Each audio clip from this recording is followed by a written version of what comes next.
Boa noite, irmãos.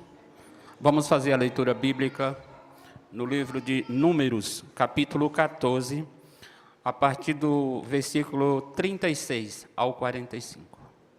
Números 14, do 36 ao 45.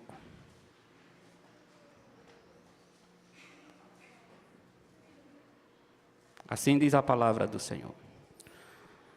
Os homens que Moisés mandara a espiar a terra e que voltaram, fizeram murmurar toda a congregação contra ele, infamando a terra.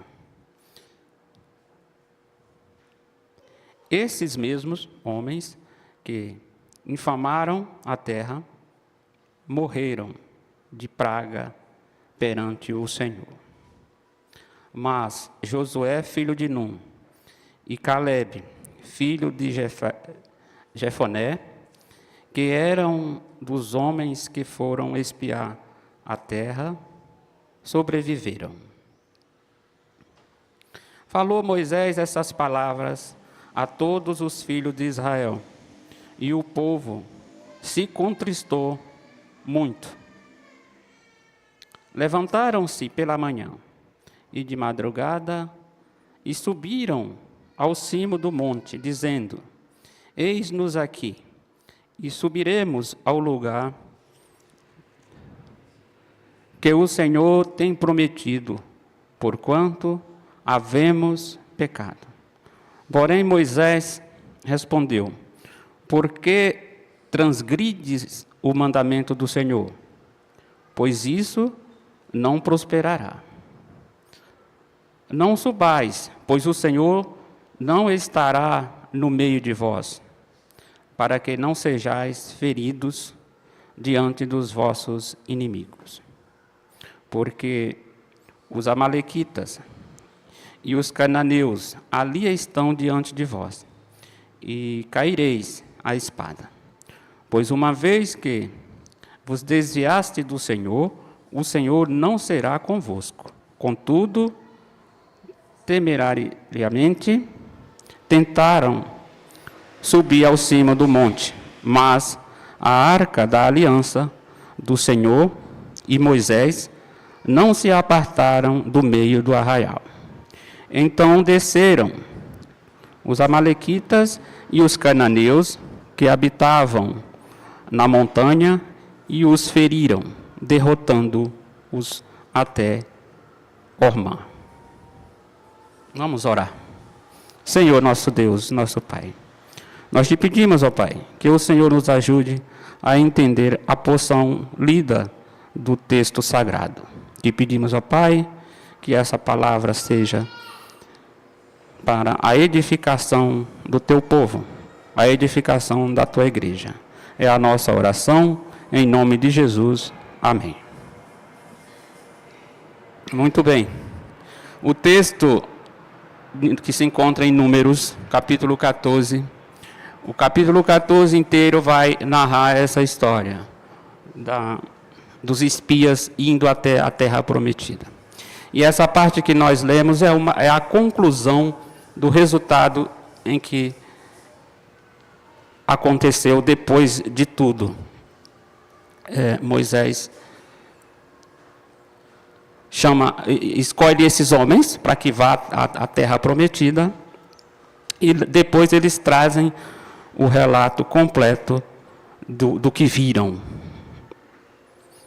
12 homens foram escolhidos para uma missão de reconhecimento da terra. Quando voltaram, disseram que a conquista era impossível. Esse foi o resultado deles. Parte deles, né? 10 disseram que a conquista era impossível. E apenas 2 confiaram na promessa de Deus. Observando esse texto e trazendo para os dias de hoje o que a gente observa no nosso país, que é onde moramos, e na cidade, no estado em que conhecemos, nós podemos observar Estudos mostram que 30% da nossa população é cristã, evangélicos. Não só cristãos, mas evangélicos, né? E a gente pode concluir que desses 30% ainda há uma porção daqueles que não acreditam nas promessas de Deus. Estão indo à igreja e carregando esse nome de cristão, mas com um outro objetivo, e não o de confiar e crer nas promessas do Senhor. Aqui nós temos aqui o relato de 12 homens, e 10 não acreditaram na promessa do Senhor. Desanimaram com o que viram. E apenas 2 creram na promessa do Senhor e viram que não era impossível. Mas essa descrença, Deus tem como infidelidade. Infidelidade. Vamos adiante. A infidelidade da maioria resultou numa dura punição vindo do Senhor. Então, vamos ler aqui o capítulo 14, o versículo 22 e 23. Eu peço que alguém leia. Wilson, você pode ler para nós? 14, 22 e o 23.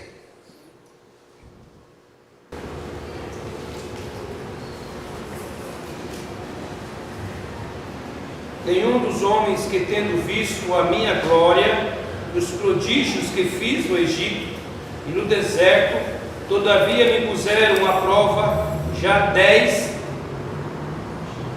no Egito e no deserto. Todavia me puseram à prova já 10 vezes e não obedeceram a minha voz. Nenhum deles verá a terra que com juramento prometi aos seus pais. Sim, nenhum daqueles que me desprezaram haverá. Então é essa. Levar a sério aquilo que Deus fala. Levar a sério. Deus já havia falado antes. E tem essa descrença como uma infidelidade, né? Foram infiéis a Deus, não crendo. E apenas 2 creram. E esses que não creram, esses 10, morreram. A punição foi severa. Mas Deus já havia falado a respeito disso. E como nós vimos no final da leitura, toda Israel ficou contristada. Ficaram tristes com o ocorrido. Porque foi uma morte imediata. Uma punição imediata. Mas foram poupados os outros 2. Vejam só o que Deus fala. Esses homens já conheciam a Deus. Quando alguém não crê no que falamos, não acredita naquilo que falamos, alguém que não nos conhece, isso não dói muito, não fere muito, né? Mas veja, estavam duvidando do Deus que os tirou da terra do Egito, da escravidão de 400 anos. O Deus que abriu o Mar Vermelho. O Deus que durante o dia cobriam com a nuvem, protegendo do sol escaldante no deserto.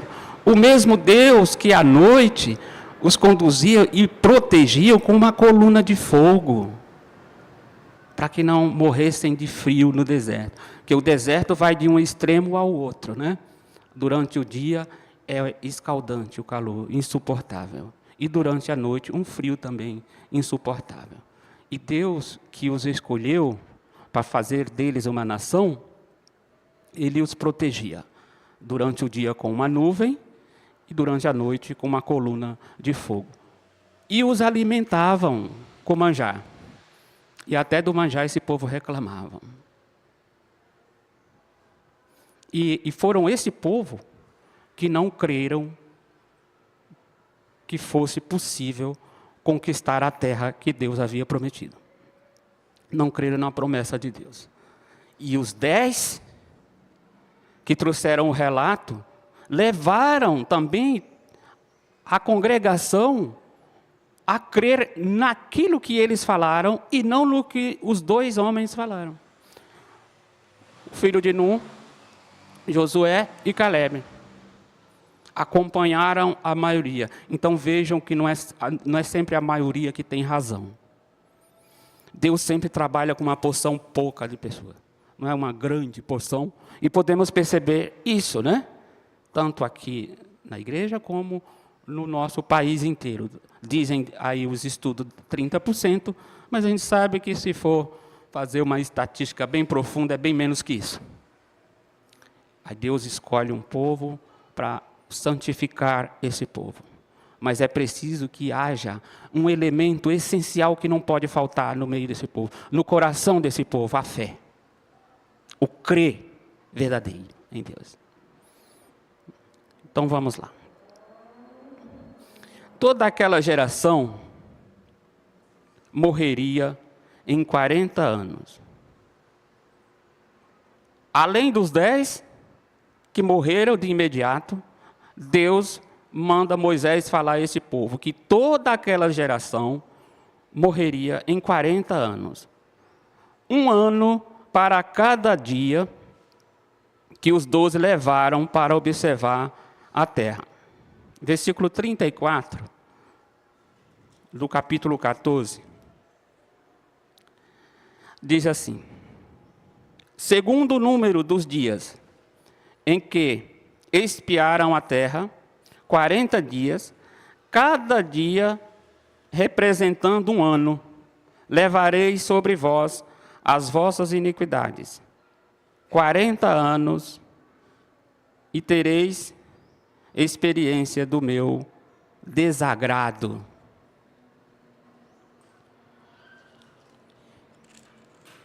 Então, quando a gente firma um compromisso com Deus, isso tem um peso muito grande. Muitos não querem se comprometer com Deus. Não, às vezes não por conhecer o peso que tem de assumirmos um compromisso com Deus. Porque nós sabemos que as nossas ações têm consequência. O nosso pecado tem consequência. Não, estamos cansados de ouvir que não tem pecadinho nem pecadão. Aquilo que fere a santidade de Deus é pecado. Errou o alvo, é pecado. E isso tem consequência. E vejam a frustração desse povo. Inúmeros, né? Era grande a quantidade de pessoas que saíram do Egito. E recebeu uma notícia dessa, de que não entrariam na terra prometida. O que era algo que eles mais almejavam. Então veja só, a descrença não foi numa coisa pequena. Era uma promessa que envolvia a vida daquele povo de uma forma geral, porque eles tomariam e habitariam aquela terra, a terra que mana leite e mel. E os espias chegaram e disseram isso a Moisés: realmente, a terra que nós espiamos mana leite e mel, mas é impossível conquistar essa terra. Lá tem homens gigantes. O conselho que eu dou a vocês é que vocês leiam o capítulo 14 inteiro. Aqui é apenas a conclusão o resultado do que se deu. Mas leiam que vocês vão entender bem melhor do que nós estamos falando aqui.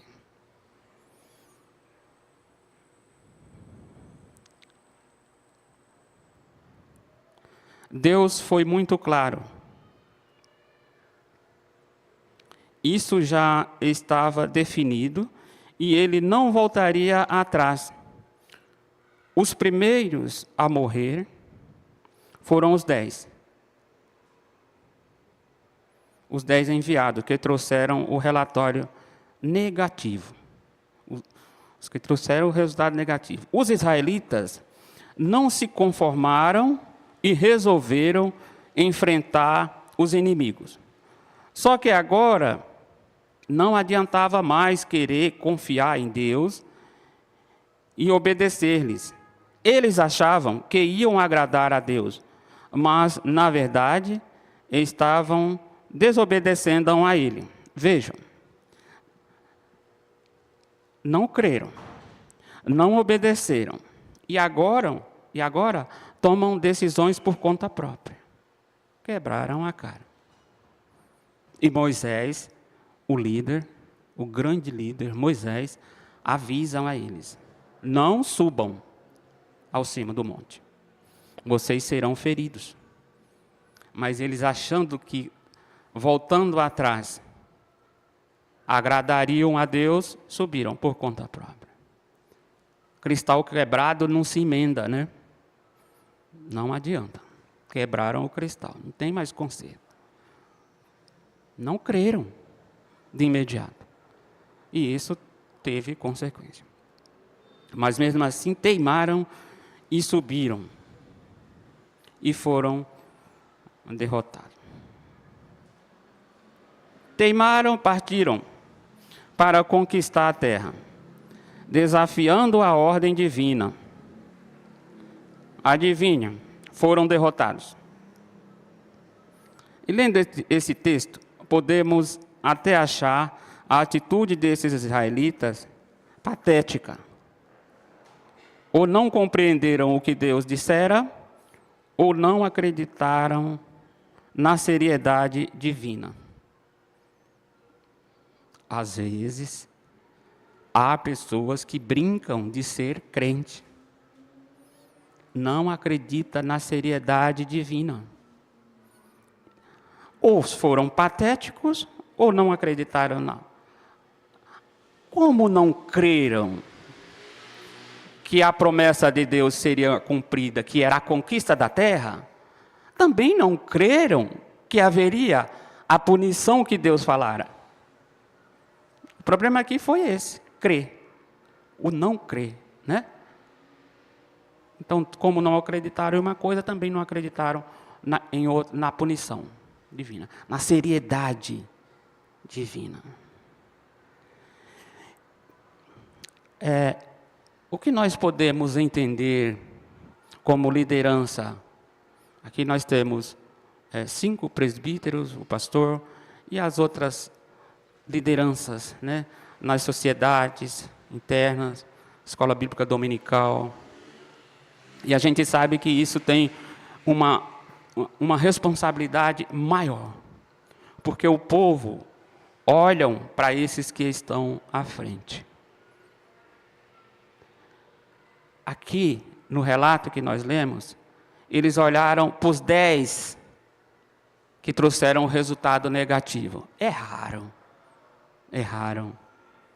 Porque esses 10 que trouxeram um resultado negativo foram os que não creram em Deus. Então, veja, vamos tomar cuidado quando se trata de maioria. Está fazendo a vontade de Deus? Seguiremos. Olha a importância de termos um relacionamento íntimo com Deus, diário com Deus. Assim saberemos o que Deus quer. Porque o que Deus requer de cada um, veja só, Deus não cobra muito, não é uma tarefa difícil. Ele quer, aqui no caso, era acreditar na promessa. Vejam, lá no Egito, eles acreditaram e foram conduzidos por Moisés. Agora, peregrinando pelo deserto, essa fé foi se esfriando. Uma convivência com Deus igual eles tinham. Quer dizer, a gente às vezes criticamos eles, porque sabemos que foi uma forma errada. Mas sabemos que muitas vezes nós agimos da mesma forma. E olha que nós temos muito mais material que provam que comprovam o cumprimento das promessas de Deus do que eles. Nós temos o relato do Mar Vermelho que foi aberto. Nós temos o relato dos exércitos vencidos lá em Israel, lá no Egito, as pragas. Nós temos o relato do nascimento de Jesus Cristo, de uma virgem. Temos o relato, e isso não é só a Bíblia quem comprova. Os livros seculares também comprovam isso, a existência, o nascimento de Jesus Cristo, a morte e crucificação de Jesus Cristo. Então, nós temos todas essas evidências da existência que a história nos traz, e muitos não crerem. Isso também nos entristece, né? Quando falamos, e as pessoas ouvem, mas não creem. Não querem assumir um compromisso com Deus. Às vezes, você acredita? A pessoa incrédula diz, sim, eu acredito, sim. Jesus Cristo nasceu, no Natal, né? É o nascimento de Cristo. Na Semana Santa, a morte de Cristo. Nós acreditamos. E não assume um compromisso. Esse é o problema. Não assumir um compromisso. Crer. A fé que tem não é a fé que salva. É um crer superficial, né? Da maneira geral. E não é isso que Deus requer do seu povo. Deus quer uma fé verdadeira, nas dificuldades, nas alegrias e no cumprimento das suas promessas. Então, não levaram a sério a ordem divina, né? Então, foram derrotados. A atitude desses israelitas, já vimos aqui. Mas, pensando bem, não agimos muitas vezes assim. Sabemos que devemos fazer, mas preferimos agir do nosso modo. Não é verdade? Temos um relacionamento com Deus, andamos na presença do Senhor, pelos meios de graça que Ele nos deixou, pela oração, pela leitura da Sua palavra e pela comunhão com os irmãos, comunhão com a igreja. Temos tudo isso. Quando resolvemos tomar nossas decisões, oramos e pedimos a orientação de Deus e recebemos. E muitas vezes eu acho que se eu fizer diferente vai ser mais rápido e vai ser melhor.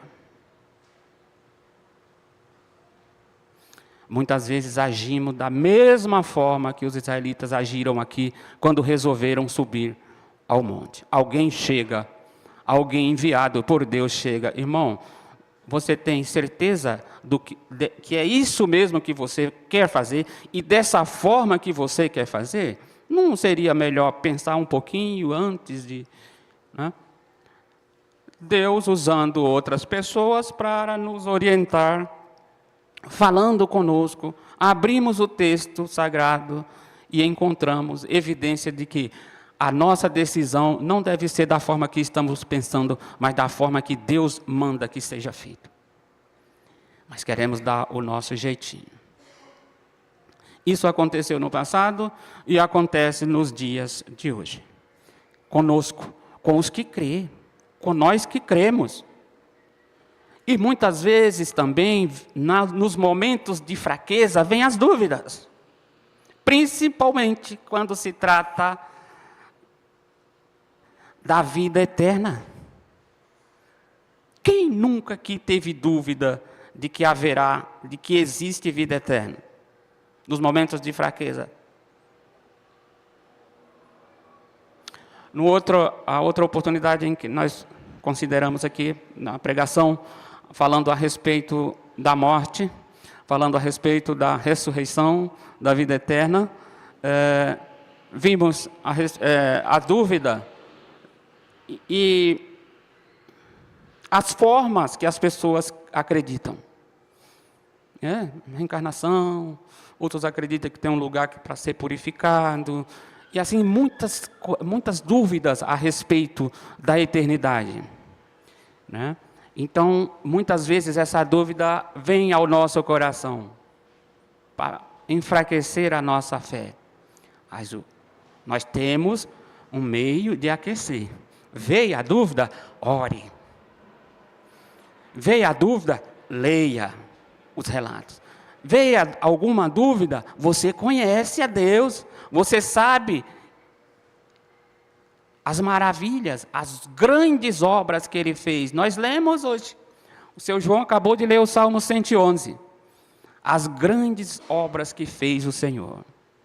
Nós vemos o Salmo 139, o salmista se maravilhando com a obra, a criação de Deus, com a profundeza que Deus tem ao nosso respeito.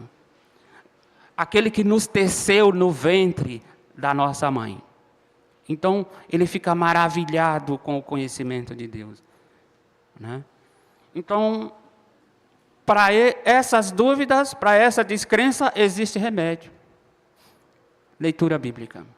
Por isso a importância de estar sempre com a Bíblia ali ao nosso travesseiro. Os momentos de orações. Seja você com a sua família, ou seja você sozinho, quando se trancar dentro de um quarto, ore.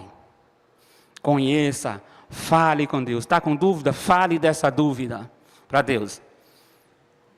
O Deus que nós conhecemos, o mesmo que os israelitas aqui conheciam, é um Deus de grandes obras, que fez maravilhas no meio do seu povo. E a decepção com o seu povo, quando, apesar de ter visto tudo o que ele havia feito, não acreditar num feito que seria um grande feito, né? Porque os povos que habitavam a terra prometida eram tinham homens gigantes, que era da descendência de gigantes, grandes guerreiros. E eles, os israelitas, se sentiram como gafanhotos diante da grandeza desses homens, grandeza física. Aí, mais para frente, nós temos o relato como se deu a conquista da terra, né? Os homens dando volta em torno dos muros. Nós vemos outros relatos de Deus escolhendo os homens para uma batalha, para guerrear. E lá, Ele vai separando. Olha, aqueles que tomarem a água, colocando a água na boca, tira fora. Foram separando, sobraram 300 homens. E a vitória foi dada por Deus. Outros relatos no Antigo Testamento de batalhas que o povo não precisou guerrear.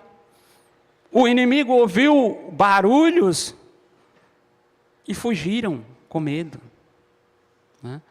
Então, conhecendo a Deus e os grandes feitos de Deus, no meio deles não creram, né? E hoje não é diferente. Nós temos multidões que não creem, preferem crer em outras coisas. Nós temos o relato de que na Europa, o berço do Evangelho, né, onde já foi, as igrejas estão fechadas, porque não há crentes para frequentar essas igrejas. Crê em outras coisas, menos no Deus de Israel. É triste para nós. Então, muitas vezes nós agimos assim, da mesma forma como agiu os israelitas quando resolveram subir ao monte e guerrear contra aquele povo, não sendo a ordem de Deus.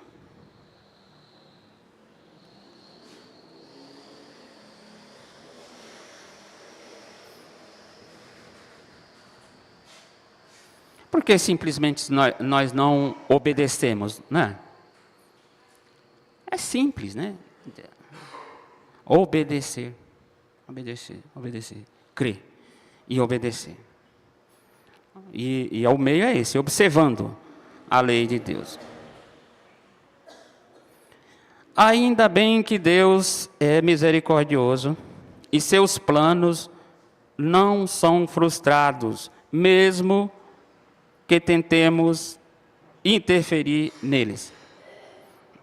Nós também lemos nos Salmos e no livro de Daniel que a nós pertence o quê? O corar de vergonha. E a Deus pertence a misericórdia.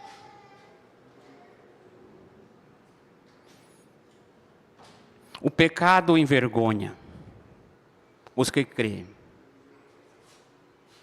E é bom que envergonhe.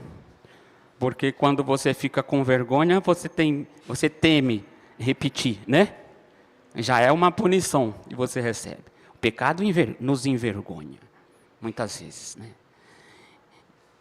E ficamos corados de vergonha, né? Ficamos vermelhos de vergonha. E a nós pertence, Daniel diz, a nós pertence o corar de vergonha. E a Deus a misericórdia. E aqui, ainda bem que os planos de Deus não podem ser frustrados. Planos para quem? Para nós, que tentamos fazer diferente, que não obedecemos, que desobedecemos a Deus. Mas o plano dele para nossas vidas não vai ser frustrado por causa disso. Que nós interferimos, tentamos dar uma ajudinha a Deus. Não vai. Vai ser concluído aquilo que Deus preparou para cada um de nós. Vai acontecer. Porque os planos de Deus não podem ser frustrados, né? Isso é misericórdia, né? Isso é um grande amor que Deus tem por nós. E nós, quando nos sentimos acolhidos dessa forma, nós descansamos, né? Relaxamos em Deus. E cremos nisso. Né? Todos aqui creem nisso. Eu tenho essa certeza. Eu creio, né? Que vocês creem nisso. Por quê? Porque vocês sentem isso a cada dia.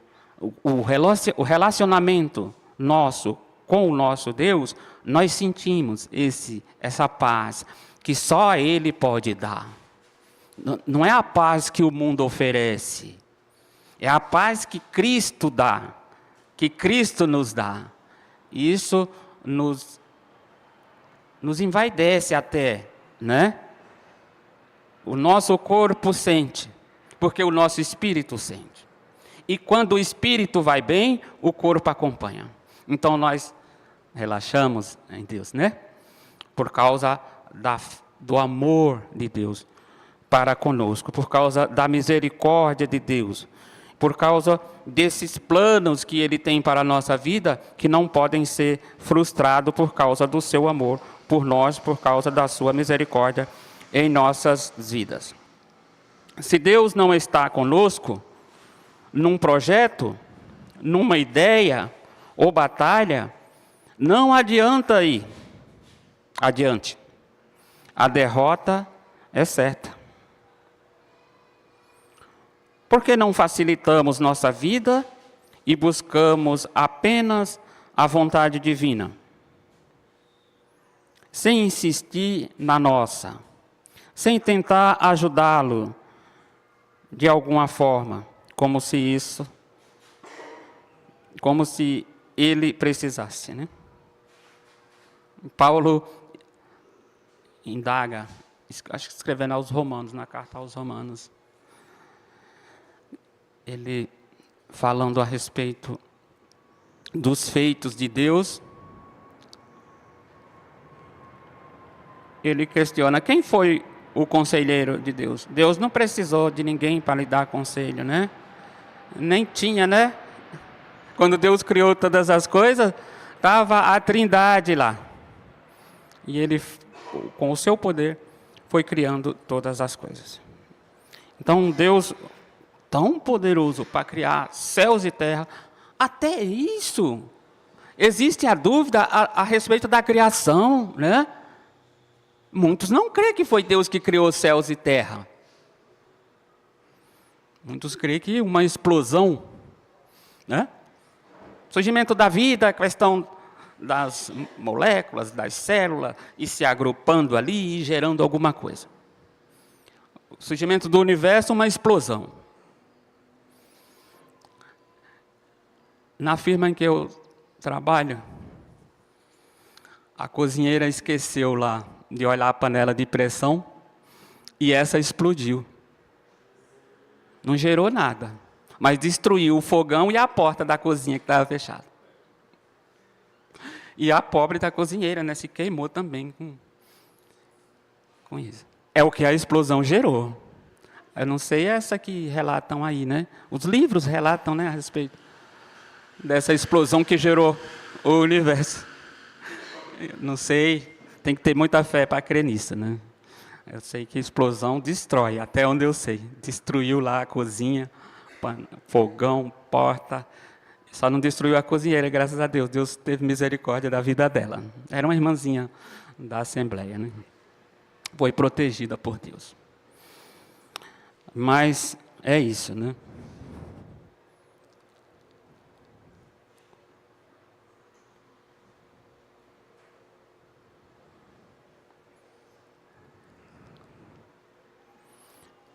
Se Deus diz algo, certamente cumprirá.